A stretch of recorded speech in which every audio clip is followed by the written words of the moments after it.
नमस्कार दोस्तों। बोलना तो नहीं चाहते लेकिन एक सवाल आपको जरूर आता होगा कि आखिर चंद्रयान 3 भी चंद्रयान 2 की तरह फेल होता है तो क्या होगा। आपने जितने भी वीडियोस देखे होंगे उनमें बस इसरो की वाहवाही और चंद्रयान 3 के सक्सेसफुल लॉन्च और ऑर्बिट के बारे में ही बात सुनी होगी। हर जगह बस यही दिखाया जा रहा है कि कैसी होगी मून पर सॉफ्ट लैंडिंग, क्या होगा और कितने आगे तक पहुंच चुका है इसरो का चंद्रयान 3। लेकिन क्या ये पूरी सच्चाई है या कुछ बातें ऐसी भी हैं जिन्हें पब्लिक के सामने आने नहीं दिया जा रहा। क्या सच में 100% सक्सेसफुल ही होगा चंद्रयान 3 या फिर कुछ और भी है जो लोग नहीं जानते। आखिर है तो ये भी टेक्नोलॉजी, हार्डवेयर या सॉफ्टवेयर कभी भी फेल हो सकता है।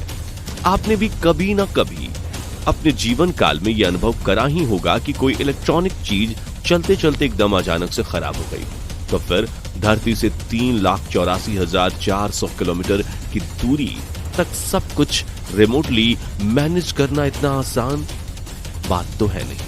क्या सच में चंद्रयान 3 हिस्ट्री लिखने वाला है या फिर चंद्रयान 3 को लेकर हिस्ट्री रिक्रिएट होगी। चलिए करते हैं इन सारे टॉपिक्स पर बातें।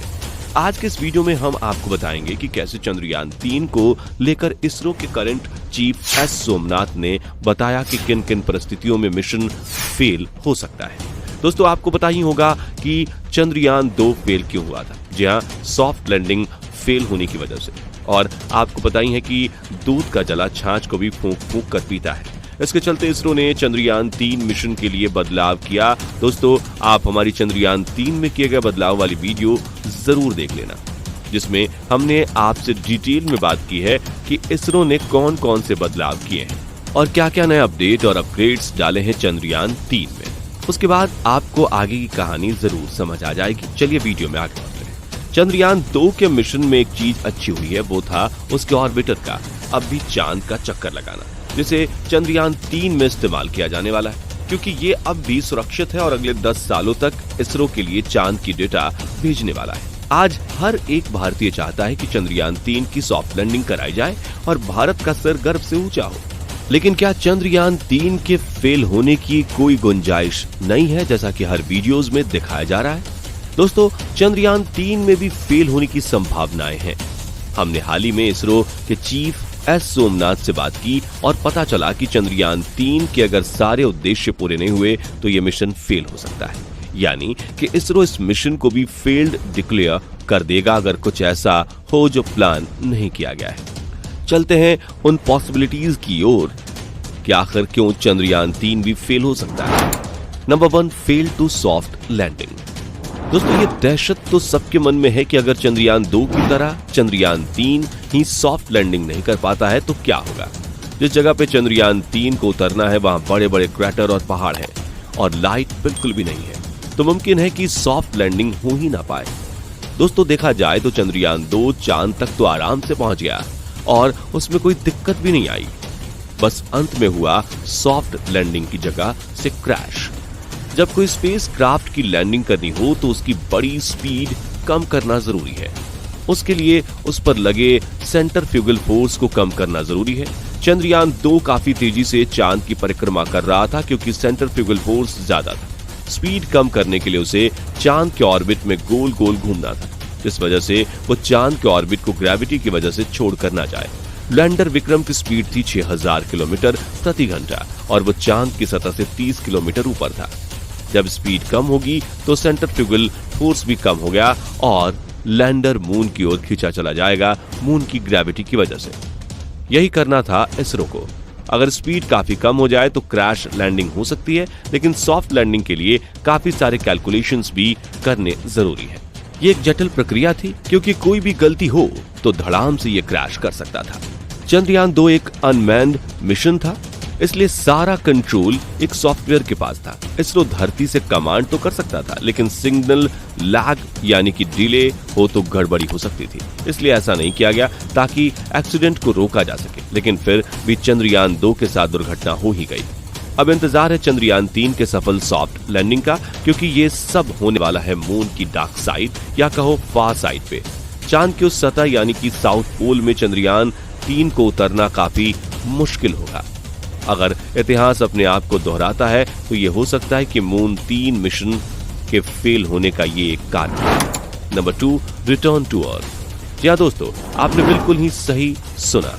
इसरो चंद्रयान 3 को वापस भी बुलाने वाला है, क्योंकि ये सिर्फ वहां पर 14 दिन तक रहेगा और रिसर्च करेगा, फिर वापस धरती पर आने वाला है। यह प्रोसेस धरती से चांद तक जाने की तुलना में बिल्कुल उल्टा होगा, क्योंकि चांद की साइज धरती से 1/4 है और मास धरती के मास का 1/6 भाग, यानी कि जो ग्रेविटी चांद पर लगेगी चांद को वो धरती से काफी कम होगी, 1/6 भाग की।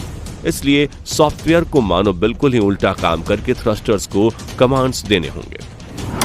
तीसरा, सेंसर फेल्योर।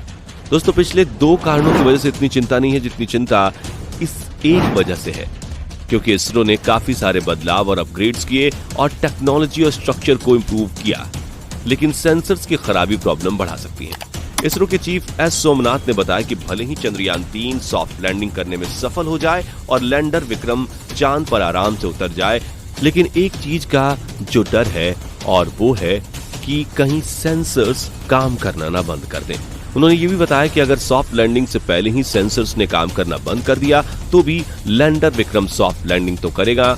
सेंसर्स के काम करना बंद करने से थ्रस्ट इंजन भी चालू नहीं हो पाएंगे, लेकिन दोस्तों अगर कोई काम का सेंसर जो रिसर्च में काम आने वाला है वो काम करना बंद करेगा तो प्रॉब्लम हो सकती है, और अगर उस रिसर्च में कोई सेंसर काम नहीं आया तो क्या फायदा।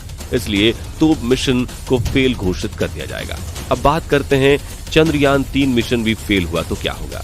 तो इसका जवाब देते हुए इसरो चीफ एस सोमनाथ ने बताया कि अगर मिशन फेल होता है तो लैंडर विक्रम चांद की सतह पर अपने पैरों पर ही सॉफ्ट लैंडिंग करेगा, और इसका कारण ये है कि लैंडर विक्रम पूरी डिजाइन इस तरह से इंप्रूव्ड की गई है और मॉडिफाइड की गई है कि किसी भी किस्म की फेलियर्स को लैंडर विक्रम आराम से झेल लेगा और अपने आप को सुरक्षित चांद पर उतार लेगा। उन्होंने एक बात बताई कि अगर हर चीज जो चंद्रयान 3 से जुड़ी है वो फेल हो जाती है, अगर हर एक सेंसर और चंद्रयान 3 में लगाए गए सारे इक्विपमेंट्स काम करना बंद कर देते हैं, अगर कोई भी सॉफ्टवेयर या हार्डवेयर काम नहीं करता तो भी चंद्रयान 3 का लैंडर विक्रम अपने आप को सॉफ्ट लैंडिंग कराने में सक्षम है। इस बार इसरो ने डिजाइन को इस तरह से खास बनाया है कि सब कुछ फेल होने के बाद भी प्रोपल्शन मॉड्यूल काम करता रहेगा, वो भी अच्छी तरह से। दोस्तों, एक बात तो बिल्कुल पक्की है कि चाहे कुछ भी हो जाए, इसरो ने इस बार कोई कसर नहीं छोड़ी है सॉफ्ट लैंडिंग को सक्सेसफुल बनाने में। चाहे कोई डेटा आए या ना आए, सॉफ्ट लैंडिंग तो होकर रहेगी। आज 21 अगस्त का दिन है जब टाइम हो चला है लैंडर विक्रम के सेपरेशन का। जैसे ही चंद्रयान 3 का लैंडर मॉड्यूल सेपरेट होगा, ये और टी ऑर्बिटिंग यानी कि चांद के ऑर्बिट में चक्कर लगाना बंद कर देता है और नीचे की ओर बढ़ने लगेगा। ये वो समय है जब सेंट्रीफ्यूगल फोर्स को कम करना है, ऑर्बिटिंग स्पीड को कम करना है, डायरेक्शन चेंज करनी है और टिल्ट को भी संभालना है। दोस्तों, अब से सिर्फ 48 घंटे के बाद ही विक्रम लैंडर को चांद पर सॉफ्ट लैंडिंग करनी है और इसरो अभी काम कर रहा है इसके लैंडर सेपरेशन और डी ऑर्बिटिंग पर। अब देखना यह है कि आगे क्या होता है। कुछ भी हो जाए, लेकिन इसरो इस बार सॉफ्टवेयर ग्लिच तो बिल्कुल नहीं चाहेगा। जैसा कि लैंडर विक्रम सॉफ्ट लैंड करता है और इसरो उसका कंफर्मेशन देता है, हम आपको अपडेट दे देंगे कि लैंडर विक्रम ने नीचे उतरते ही क्या किया। अब बस 2 दिनों का इंतजार और हमें जल्द ही खुशखबरी मिलने वाली है इसरो की ओर से। दोस्तों, आशा करते हैं कि आपको सवाल के जवाब मिल गए होंगे। अगर चंद्रयान 3 फेल हो जाता है तो भी भारत इस बार चांद पर सॉफ्ट लैंडिंग का सपना तो पूरा कर ही लेगा और अच्छी और काम की इंफॉर्मेशन को कलेक्ट करके पूरी दुनिया में अपनी रिस्पेक्ट बढ़ती हुई पाएगा। इसका श्रेय जाता है इसरो और उसके काबिल और देश प्रेमी वैज्ञानिकों को। आपको ये वीडियो कैसी लगी कमेंट्स में जरूर बताएं और लोगों से इसको शेयर जरूर करें। वीडियो को अंत तक देखने के लिए धन्यवाद।